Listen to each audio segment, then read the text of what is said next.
அனைவருக்கும் என் பணிவான வணக்கங்கள். ஒரு தேங்காயை பார்த்தவுடன் நமக்கு என்ன தோணும்? தேங்காய் சட்னி, தேங்காய் எண்ணெய் இதுதான் நம்முடைய மனக்கண்ல தோன்றும்.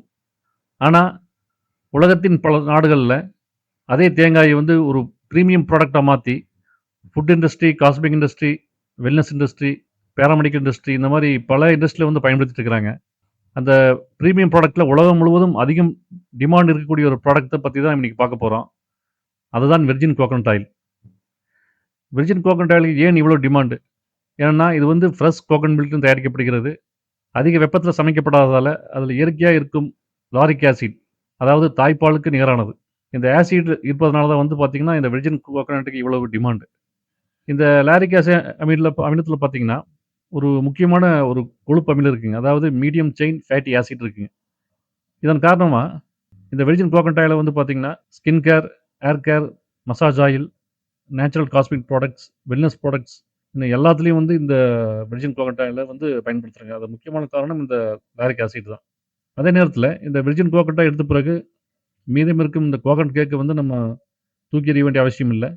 அத கோகனட் ஃப்ளாரா மாத்தலாம். அந்த கோகனட் ஃப்ளார் பார்த்தீங்கன்னா, bakery products, cookies, biscuits, Gildan free foods, health and fitness foods, protein mix, export market அப்படின்னு பல துறைகள்ல நல்ல தேவை இருக்குதுங்க. அதாவது ஒரே தேங்காயிலேருந்து 2 உயர்தரமான பொருட்கள நம்ம தயாரிக்கலாம். மேலும் தேங்காய் தண்ணீரு, தேங்காய் ஓடு, நாரு அதுலருந்து பை ப்ராடக்ட்ஸுக்கு நல்ல தனி சந்து இருக்கு. ஆக இந்த வெர்ஜின் கோகனட் ஆயில நம்ம எப்படி ஆரம்பிப்பது? குறைந்த முதலீட்டில என்னென்ன இயந்திரங்கள் வாங்குவது? தினசரி ஒரு 10 லிட்டர் வெர்ஜின் கோகனட் தயாரிக்கணும்னா எவ்வளவு தேங்காய் தேவைப்படும்? செலவு, வருமானம், லாபம் எப்படி கணக்கிடுவது? எங்கே விற்கலாம்? எப்படி விற்கலாம்? இந்த எல்லா கேள்விகளுக்கும் உங்களுக்கு இந்த வீடியோல பதில் கிடைக்கப் போகுது. வாங்க இப்ப வீடியோக்குள்ள போகலாம். ஃபெர்மெண்டேஷன் மெத்தட், அதாவது நொதித்தல் முறை மூலம் வெர்ஜின் கோகனட் ஆயில் எப்படி தயாரிப்பது என்பதை நம்ம பார்க்கலாங்க. முதல்ல 60 தேங்காயின் வெளிப்புற நாரை நம்ம அகற்றுறோம். அதாவது அந்த மட்டையை நம்ம உரிச்சிடுறோம். அதன் பிறகு தேங்காய் ஓடு மற்றும் பழுப்பு நிற தோலை நீக்கி வெள்ளை பகுதியை மட்டும் நம்ம எடுக்கிறோம். அதாவது அந்த தேங்காய் ஓட்டை எடுக்கிறோம். அதுக்கப்புறம் அந்த தேங்காய் மீது இருக்கக்கூடிய பழுப்பு நிற தோலை நீக்கிடுறோம். இறுதியாக வெள்ளை பகுதி மட்டும் கிடைக்குங்க. அந்த தேங்காய் பருப்பை சுத்தமான தண்ணியில் கழுவி சுகாதாரமாக தயாரிக்கிறோம். அதன் பிறகு அதை நன்றாக துருவி இயந்திரத்தின் மூலம் 15 முதல் 16 லிட்டர் தேங்காய் பாலை பிழிந்தெடுக்கிறோங்க. இந்த தேங்காய் பாலை உணவு தரமான பாத்திரங்களில் 24 முதல் 36 மணி நேரம் வரை வச்சா இயற்கையான உதித்தல் நடைபெறும். அதாவது ஃபெர்மெண்டேஷன் நடைபெறுங்க. அதாவது 24 to 36 மணி நேரம் இந்த தேங்காய் பாலை நம்ம வைக்கணுங்க. அந்த உணவு தரமான பாத்திரத்திலும் வைக்கணும்.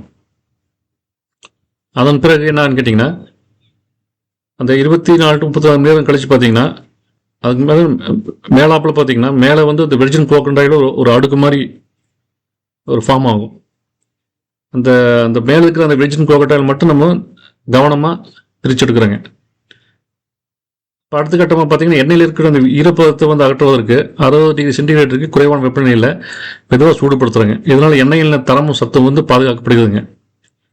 அதுக்கப்புறம் மஸ்லின் துணி அல்லது மைக்ரான் ஃபில்டர் மூலமாக எண்ணெயை வடிகட்டி மிக தெளிவான மற்றும் தூய்மையான இந்த வெர்ஜின் கோகனட்டை நமக்கு பெற்றுக்கொள்கிறோம். அதாவது நமக்கு கிடைக்குதுங்க. அதுக்கப்புறம் என்ன பண்ணோம்னா, FFA ஈரப்பதம் மற்றும் நிறம் போன்ற தரம் பரிசோதனை செஞ்சு எண்ணெயின் தரத்தை நம்ம உறுதிப்படுத்தணுங்க. இறுதியாக எண்ணெய் பாட்டில் நிரப்பி மூடி லேபிள் ஒட்டி நம்ம விற்பனைக்கு தயாராக்குறாங்க. இதுதான் நொதித்தல் முறையில் 60 தேங்காயிலிருந்து 10 லிட்டர் வெர்ஜின் ஆயில் எடுங்க. இப்போ இதில் நமக்கு தேங்காய் மாவு, தேங்காய் நார், தேங்காய் ஓடு இதெல்லாம் நமக்கு அந்த மதிப்பு கூட்டப்பட்ட துணை பொருட்கள் கிடைக்குதுங்க. அதையும் நம்ம சேல்ஸ் பண்ணிக்கலாங்க. இதுதான் ஸ்டெப் பை ஸ்டெப் மெத்தடுங்க.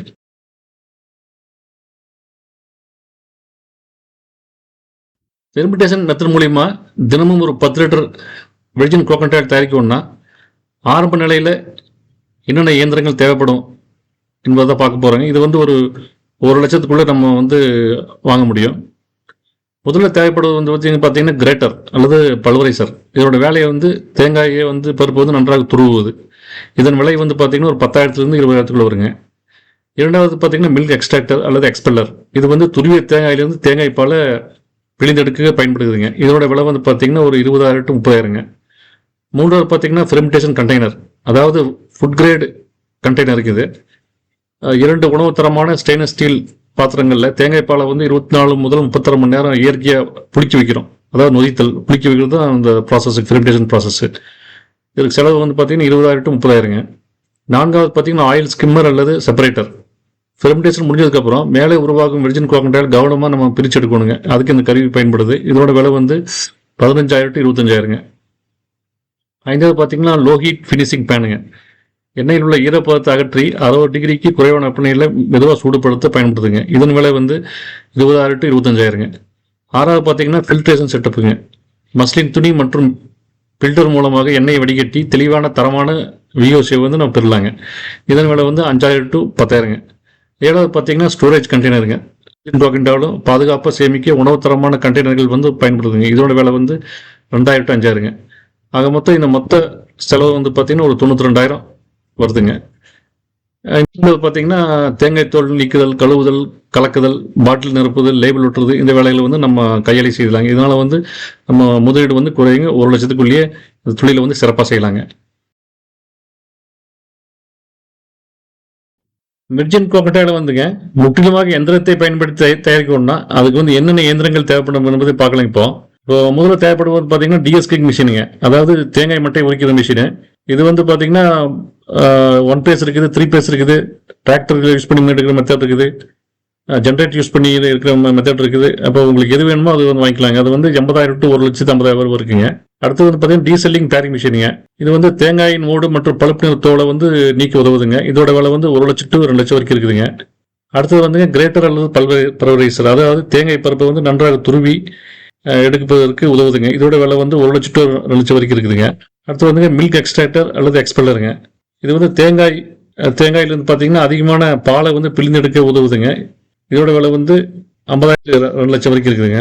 அப்புறம் வந்து ஃபெர்மெண்டேஷன் கண்டெய்னருங்க. இப்போ பிழிந்த பாலை வந்து 24 to 36 மணி நேரம் இயற்கையாக புளிக்க வைக்க உதவக்கூடிய அந்த ஃபுட் கிரேட் ஸ்டெயின்லெஸ் ஸ்டீல் கண்டெய்னருங்க. இதோட விலை வந்து 40,000 to 80,000 இருக்குதுங்க. அடுத்து வந்து ஆயில் ஸ்கிம்மர் செப்பரேட்டர். ஃபெர்மெண்டேஷன் முடிஞ்சதுக்கப்புறம் உருவாகும் வெர்ஜின் கோகனட் வந்து பிரித்து எடுக்க இந்த ஆயில் ஸ்கிம்மர் வந்து உதவுதுங்க. இதோட விலை வந்து 15,000 to 30,000 வரைக்கும் இருக்குதுங்க. அடுத்து வந்து லோ ஹீட் ஃபினிஷிங் பேன். எண்ணெயில் இருக்கும் ஈரப்பதத்தை அகற்றி 60 டிகிரி சென்டிகிரேட் குறைவான வெப்பநிலையில் மெதுவாக சூடுபடுத்த உதவுதுங்க. இதோட விலை வந்து 25,000 to 50,000 வரைக்கும் இருக்குதுங்க. அப்புறம் அடுத்து வந்து ஃபில்ட்ரேஷன் யூனிட். அதாவது மஸ்லின் துணி மற்றும் மைக்ரான் ஃபில்டர் மூலம் எண்ணெயை வடிகட்ட உதவுதுங்க. இதோட விலை வந்து 15,000 to 25,000. அடுத்து வந்துங்க எடை போடும் இயந்திரம். இதோட விலை வந்து 3,000 to 6,000 வரைக்கும் இருக்குதுங்க. அடுத்து வந்து குவாலிட்டி டெஸ்டிங் கிட்டு. இது வந்து எண்ணெயின் FFA ஈரப்பதம், நிறம் மற்றும் தரத்தை பரிசோதிக்க உதவுதுங்க. இதோட விலை வந்து 15,000 to 25,000. அப்புறம் அடுத்து வந்து bottling capping and label machine. அதாவது பாட்டில வந்து எண்ணெய் நிரப்பி மூடி லேபிள் ஒட்ட உதவுதுங்க. இதோட விலை வந்து ஒரு 1,00,000 to 3,00,000 வரைக்கும் இருக்குங்க. இப்போ அடுத்து வந்துங்க ஸ்டோரேஜ் ட்ரம்ஸ் கண்டெய்னர். அதை வந்து நம்ம உருவாக்கின இந்த வெர்ஜின் கோகனட் வந்து பாதுகாப்பு சேமிச்சு வைக்க உதவுதுங்க. இதோட விலை 10,000 to 20,000 வரைக்கும் இருக்குதுங்க. இது போக கரண்டி, ஸ்டெயின்லெஸ் ஸ்டீல் பாத்திரங்கள், அளவு கோப்பை, இந்த மாதிரி சின்ன சின்ன உபகரணங்கள் வந்து பார்த்தீங்கன்னா 10,000 to 20,000 வரைக்கும் ஆகுதுங்க. ஆக மொத்தம் பார்த்தீங்கன்னா எல்லாமே சேர்த்தீங்கன்னா ஒரு 10,00,000க்கு மேலே வந்துடுங்க. ஆனால் என்னன்னு கேட்டிங்கன்னா மொத்தமாக ஆட்கள் குறைவாக வந்து பயன்படுத்தி மொத்தமாக இயந்திரங்களே வந்து எல்லா வேலையும் வந்து செய்யக்கூடியதாக இருக்கும் என்பதுதான் இதோடைய சிறப்பம்சம். ஆனால் என்ன இதுக்கு வந்து நம்ம விலை அதிகமாக ஆக வேண்டியது. ஆனால் போன மெத்தடில் வந்து பார்த்தீங்கன்னா மேனுவல் நம்ம ஆட்கள் வந்து பண்ணோம். பட் இயந்திரங்கள் வந்து 1,00,000க்கு வந்தது. இது வந்து எல்லாமே இயந்திரங்களே பண்ணுதுங்க. அப்போ இது பண்ணோன்னா வந்து பார்த்தீங்கன்னா தேவையான இடம் வந்து பார்த்தீங்கன்னா ஒரு 1,500 to 2,000 ஸ்கொயர் ஃபீட் தேவைப்படும். மின்சாரம் வந்து ஒரு 10 to 15 HP தேவைப்படும். 3 பேஸ் கரண்ட் தேவைப்படும். அப்புறம் ஷிஃப்ட்டுக்கு வந்து 2 to 3 ஊழியர்கள் தேவைப்படுவாங்க. ஒரு நாளைக்கு வந்து 10 to 12 லிட்டர் எடுக்கலாங்க. அப்போ முதலீடு திரும்பும் காலம் வந்து ஒரு 12 to 18 மாதத்தில் நம்ம போட்ட காசு எடுக்கிறதுக்கு நிறைய வாய்ப்புகள் இருக்குங்க.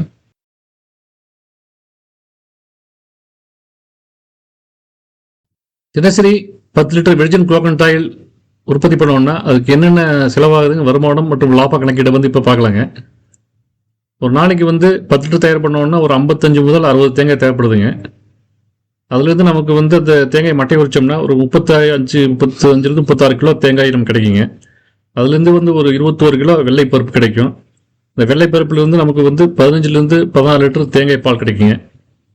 அந்த தேங்காய் பாலை வந்து 24 to 36 மணி நேரம் நொதித்தல் ஃபெர்மெண்டேஷன் செஞ்சோம்னா 10 லிட்டர் வெர்ஜின் கோகனட் கிடைக்குதுங்க. ஒரு மாதத்துக்கு வந்து 20 வேலை செஞ்சாங்கன்னா ஒரு 1,500 தேங்காய் தேவைப்படுதுங்க. இதன் மூலம் வந்து ஒரு 260 லிட்டர் வெர்ஜின் கோகனட் தயாரிக்கலாங்க. ஒரு வருடத்திற்கு 312 நாள் வேலை செஞ்சோம்னா ஒரு 18,000 தேங்காய் தேவைப்படும். அதுலேருந்து 3120 லிட்டர் வெர்ஜின் கோகோனட் தயாரிக்க முடியுங்க. சரி, இப்போ வந்து தினசரி செலவு என்னென்ன பார்க்கலாங்க. இப்போ வந்து தேங்காய் ரேட்டு வந்து ஒரு 25லேருந்து 30 ரூபா போயிட்டுருக்கு ஒரு தேங்காய் ரேட்டோட விலை. அப்போ வந்து ஒரு 55 to 60 தேங்காயோட விலை பார்த்தீங்கன்னா 1650 ரூபா ஆகுதுங்க. அப்போ தொழிலாளர் செலவு வந்து ஒரு 800 ரூபா ஆகுதுங்க. மின்சாரம் 300, தண்ணீர் மற்றும் சுத்தம் 100, பாட்டில் லேபிள் மற்றும் பேக்கிங் 1000, இதர செலவுகள் 300. ஆக மொத்த செலவு வந்து 4150 ரூபா ஆகுதுங்க. இப்போ நமக்கு என்னென்ன வருமானம் கிடைக்குதுன்னு பார்க்கலாங்க. இப்போ அதில் வந்து வெர்ஜின் கோகோனட் ஆயில் வந்து இன்னைக்கு ஒரு லிட்டர் வந்து கம்மினா ஒரு 900 ரூபா விற்கிதுங்க. அப்போ 10 லிட்டர்னா 9000 ரூபா. அப்புறம் ஸ்கிம்டு மில்க் வந்து ஒரு 600 ரூபா சேல்ஸ் பண்ணலாங்க. அது மாதிரி தேங்காய் பால் எடுக்கும்போது பார்த்தீங்கன்னா ஒரு புண்ணாக்கு மாதிரி கிடைக்குங்க. அதுதான் அதை வந்து மறுபடியும் வந்து நம்ம ப்ராசஸ் பண்ணோம்னா கோகோனட் ஃப்ளவர் கிடைக்குங்க. அப்போ அதுலேருந்து வருமானம் வந்து ஒரு 700 ரூபா கிடைக்குங்க. இப்போ தேங்காய் ஓடு வந்து ஒரு 225, தேங்காய் நாறு 4975 ரூபா வருமானம் கிடைக்குதுங்க. அப்போ அப்படி பார்த்தீங்கன்னா தினசரி வருமானம் வந்து ஒரு 6828 ரூபா கிடைக்குதுங்க. ஒரு மாதம் பண்ணோம்னா 1,77,450 கிடைக்குதுங்க. ஒரு வருடத்துக்குன்னா 21,27,900 ரூபா கிடைக்குதுங்க. அதாவது இது வந்து எல்லாமே பர்ஃபெக்டாக, எல்லாமே சேல்ஸ் எல்லாமே பர்ஃபெக்டாக நடந்தால் இது வந்து இந்த வருமானம் நமக்கு கிடைக்குங்க. இப்போ இந்த ஃபெர்மெண்டேஷன் முறையில் வந்து 24 to 36 மணி நேரம் என்பதனால இப்போ ஒரு 2 பேட்சாக இது மாற்றி பண்ணலாங்க. அப்படி அந்த மாதிரி பண்ணோம்னா டெய்லி வந்து இந்த உற்பத்தி நடந்துகிட்டே இருக்குங்க. இப்போ இதில் வந்து பார்த்தீங்கன்னா இந்த கோகோனட் ஃப்ளார்னு நம்ம சொல்லியிருக்கிறோம். அது என்னென்னு கேட்டிங்கன்னா தேங்காய் பாலை வந்து பிரித்து எடுத்ததுக்கு பிறகு கிடைக்கும் அந்த தேங்காய் புண்ணாக்கு தாங்க. அதில் வந்து ஃபைபர் சத்து அதிகமாக இருக்குது. அது நல்லா உலர்த்தி அதனால சளிச்சோம்னா கிடைக்கக்கூடியது தான் அந்த கோகோனட் ஃப்ளாருங்க. சரிங்களா? அப்போ வந்து ஒரு 50லேருந்து 60 தேங்காயில் வந்து நமக்கு பார்த்தீங்கன்னா ஒரு 20 to 35 கிலோ கோகோனட் ஃப்ளார் கிடைக்கும். இந்த கோகோனட் ஃப்ளார் பார்த்தீங்கன்னா bakery products, biscuits, cookies, protein mix, gluten free flour, இந்த மாதிரி ஏகப்பட்ட நன்மைகள் இருக்குங்க. அப்போ ஆக மொத்தம் வந்து இதில் வந்து எதுவுமே வேஸ்ட் கிடையாதுங்க. ஓகேங்களா? அப்போ இதுதான் வந்து நமக்கு கிடைக்கக்கூடிய லாப விவரங்களுங்க. இப்போ வந்துங்க அந்த பேக்கிங் பற்றி நம்ம பார்க்கலாங்க. ஒரு உயர்தரமான வெர்ஜின் கோகோனட் ஆயில் தயாரிப்பு மட்டும் போதாதுங்க. அது வந்து ஒரு சரியான பேக்கிங்கு, ஒரு கவர்ச்சிகரமான லேபிளிங் மற்றும் ஒரு பாதுகாப்பான சேமிப்பு முறையில் வந்து நம்ம வாடிக்கையாளர் கொண்டு சேர்த்தா தான் நம்ம பிராண்ட் வந்து சக்ஸஸ் ஆகும். அதுக்கு முதலாக பார்த்தீங்கன்னா சரியான பாட்டிலை வந்து தேர்வு செய்யணுங்க. அதுக்கு பார்த்தீங்கன்னா ஆம்பர் கிளாஸ் பாட்டில் பயன்படுத்துறது மிக சிறந்த தேர்வுங்க. இது வந்து சூரிய ஒளியிலிருந்து எண்ணெயை பாதுகாத்து அதனுடைய தரம், மனம் மற்றும் சத்துக்கள் நீண்ட நாட்கள் பாதுகாக்கிறது. மேலும் இது வந்து ஒரு பிரீமியம் தோற்றத்தை வழங்குதுங்க. செலவு குறைக்க வருபவர்கள் வந்து ஃபுட் கிரேட் பெட் பாட்டில் பயன்படுத்தலாங்க. இது வந்து எடை குறைவானது, உடையாது, போக்குவரத்துக்கு ஏற்றது மற்றும் செலவு குறைக்குங்க. இப்போ பாட்டில் அளவு பார்த்தீங்கன்னா 100 ml, 200 ml, 500 ml, 1 லிட்டரு இந்த மாதிரி நம்ம சந்தைப்படுத்தலாங்க. இப்போ லேபிளில் வந்து கட்டாயம் இருக்க வேண்டியது பிராண்ட் நேமு, இந்த வெர்ஜின் கோகோனட் ஆயில் அதனுடைய தயாரிப்பு பெயர், நிகர அளவு, பேட்ச் நம்பர், தயாரிப்பு தேதி, காலாவதி தேதி, FSSI லைசன்ஸ் நம்பர், சேமிப்பு வழிமுறைகளுங்க. அப்புறம் வந்து முக்கியமாக பாதுகாப்பான சீலிங் இருக்கணுங்க. லீக் ப்ரூஃப் பயன்படுத்தி எண்ணெய் கச்சியாமல் பாதுகாக்கணுங்க. இண்டக்ஷன் சீல் மூலம் பாட்டில் திறக்கப்படாத புதிய தயாரிப்பு என்பது உறுதி செய்யணுங்க. அப்புறம் ஸ்லிங் ஸ்லீவ் பயன்படுத்தும் மூலம் கூடுதல் பாதுகாப்பு, கவர்ச்சியான தோற்றம் கிடைக்கும். அது பார்த்தீங்கன்னா போக்குவரத்துக்கான பேக்கிங் வந்து இந்த corrugated carton box, double wrap, partition box எல்லாம் பயன்படுத்தணுங்க. இது பண்ணும்போது போக்குவரத்தின் போது வந்து பாட்டில் உடையாது. அதே மாதிரி பேக் செய்யப்பட்ட வெர்ஜின் கோகோனட் வந்து குளிர்ச்சியான மற்றும் உணர்ந்த இடத்துல சூரிய ஒளி நேரடியாக படாத இடத்துல வந்து சேமித்து வைக்கணுங்க. ஆக பேக்கிங் என்பது வந்து வெறும் அழகுக்காக இல்லைங்க. அதை வந்து தரத்தை பாதுகாக்குது, கசிவை தடுக்குது, நம்பிக்கை உருவாக்குது, பிராண்டை வழிப்படுத்துது. ஓகேங்க, இதுதான் பிராண்டிங்கை பற்றிய விஷயங்கள். வெர்ஜின் கோகோனட் ஆயில் வந்துங்க எங்கே விற்பனை செய்யலாம் அதை பற்றி நம்ம விரிவாக பார்க்கலாங்க. முதலாவது ஆயுர்வேத மற்றும் சித்த மருத்துவ கடைகள். இங்கே வந்து இயற்கை மற்றும் ஆரோக்கிய பொருட்களுக்கு நல்ல வரவேற்பு இருக்குங்க. தரமான VCO அறிமுகப்படுத்தி சிறிய மாதிரி பாட்டில் வழங்கினா தொடர்ந்து ஆர்டர் கிடைக்குங்க. இரண்டாவது ஆர்கானிக் ஸ்டோர்ஸ். இப்போ ஆர்கானிக் பொருட்களை வாங்குற கஸ்டமர்ஸ் வந்து வெர்ஜின் கோகோனட்டை அதிகமாக விரும்பி வாங்குவாங்க. நல்ல தரமான கவர்ச்சியான பேக்கிங் இருந்ததுன்னு இந்த சந்தையில் வந்து நல்ல விற்பனை பெறலாங்க. மூன்றாவது சூப்பர் மார்க்கெட்டு. உங்கள் பகுதியில் இருக்கக்கூடிய சூப்பர் மார்க்கெட்டில் 250 மில்லி, 500 மில்லி மற்றும் 1 லிட்டர் பாட்டில் விற்பனைக்கு வைக்கலாங்க. இது உங்கள் பிராண்டை வந்து அதிகமான மக்களிடம் கொண்டு சேர்க்கும். நான்காவது மருத்துவ கடைகளுங்க. இங்கே வந்து வெர்ஜின் கோகோனட் நல்ல தேவை இருக்குது. குறிப்பாக ஆரோக்கிய உணவுப் பொருட்களாகவும் குழந்தைகளுக்கு இயற்கை எண்ணெயாகவும் விற்பனை செய்யலாங்க. அஞ்சாவது பியூட்டி பார்லர் மற்றும் சலூன்கள். இங்கே வந்து பார்த்தீங்கன்னா முடி மற்றும் தோல் பராமரிப்புக்காக அதிகமாக பயன்படுத்துகிறாங்க. நீங்கள் 500 ml மற்றும் 1 லிட்டர் பேக்குகளை நீங்கள் கொடுக்கலாங்க. 6வது ஆயுர்வேத மருத்துவமனை மற்றும் வெல்னஸ் சென்டர். இங்கே வந்து மசாஜ் மற்றும் பஞ்சகர்மா போன்ற சிகிச்சைகளில் வெர்ஜின் கோகனட் ஆயில் வந்து பயன்படுத்துகிறாங்க. அதனால பல்க் ஆர்டர் கிடைக்கிறதுக்கு வாய்ப்பு இருக்குங்க. 7வது ஹோட்டல் மற்றும் ரிசார்ட். ஆரோக்கியமான சமையலுக்காக சில ஹோட்டல் மற்றும் ரிசார்ட்ல வந்து வெர்ஜின் கோகனட் பயன்படுத்துகிறாங்க. 8வது வந்து ஏற்றுமதி நிறுவனங்கள். தர சான்றிதழ் மற்றும் சரியான பேக்கிங் இருந்தால் நீங்கள் ஏற்றுமதி பண்ணலாங்க. 9வது அமேசான் மற்றும் ஃப்ளிப்கார்ட். இந்த தளங்களில் வந்து நீங்கள் விற்பனை செய்யும்போது நல்ல புகைப்படங்கள், தரமான லேபிள் மற்றும் வாடிக்கையாளர் விமர்சனங்கள் வந்து நல்லா இருந்ததுன்னா விற்பனை அதிகரிக்குங்க. 10வது வந்து சமூக வலைதளங்கள். இன்ஸ்டாகிராம், ஃபேஸ்புக், வாட்ஸ்அப், யூடியூப் இதில் வந்து உங்கள் தயாரிப்பை வந்து விளம்பரப்படுத்துங்க. தயாரிப்பு வீடியோக்கள், வாடிக்கையாளர் கருத்துக்கள் மற்றும் பயன்பாடு தகவலை பகிர்ந்தீங்கன்னா ஆன்லைனில் ஆர்டர் கிடைக்குங்க. 11வது வந்து விவசாய கண்காட்சி மற்றும் ஆர்கானிக் எக்ஸிபிஷன். இங்கே கலந்துக்கிட்டிங்கன்னா இலவச சாம்பிள் கொடுங்க. அங்கே புதிய கஸ்டமர்ஸ் உங்களுக்கு கிடைப்பாங்க. 12வது நேரடி சந்தா. வாடிக்கையாளர்களுக்கு வந்து வாராந்திர அல்லது மாதாந்திர சப்ஸ்கிரிப்ஷன் கொடுத்தீங்கன்னா உங்களுக்கு வந்து நிலையான வருமானம் கிடைக்குங்க. அப்போ வந்து இந்த புதிய தொழில் வந்து தினசரி இலக்கா நீங்கள் என்ன பண்ணலாம்னா, தினசரி ஒரு 5லிருந்து 10 கடையை அங்கே போயிட்டு வாங்க. குறைஞ்சது 10 சாம்பிள் கொடுங்க. அதில் வந்து 2 to 3 ட்ரையல் ஆர்டர் பெற முயற்சி செய்யுங்க. தொடர்ச்சியான ஃபாலோ அப், தினமும் 1 அல்லது 2 வாடிக்கையாளர்களை வந்து நீங்கள் உருவாக்க முடியும். இப்போ நம்ம இறுதியாக என்ன சொல்ல வரோம்னு கேட்டிங்கன்னா, வெர்ஜின் கோகனட் விற்பனையில் வெற்றி பெற முக்கியமான 3 விஷயங்கள் இருக்குங்க. ஒன்று வந்து தரமான தயாரிப்பு, சரியான சந்தை மற்றும் தொடர்ச்சியான வாடிக்கையாளர் உறவு. ஆக சிறிய அளவில் தொடங்குங்கள், தொடர்ந்து வாடிக்கையாளர்களை சந்தியுங்கள், நம்பிக்கையை உருவாக்குங்கள். அப்பொழுது உங்கள் வெர்ஜின் கோகனட் ஆயில் நிச்சயமாக வெற்றி பெறும். ரொம்ப நன்றிங்க. மீண்டும் ஒரு நல்ல வீடியோவில் உங்களை சந்திக்கிறேன். நன்றி, வணக்கம்.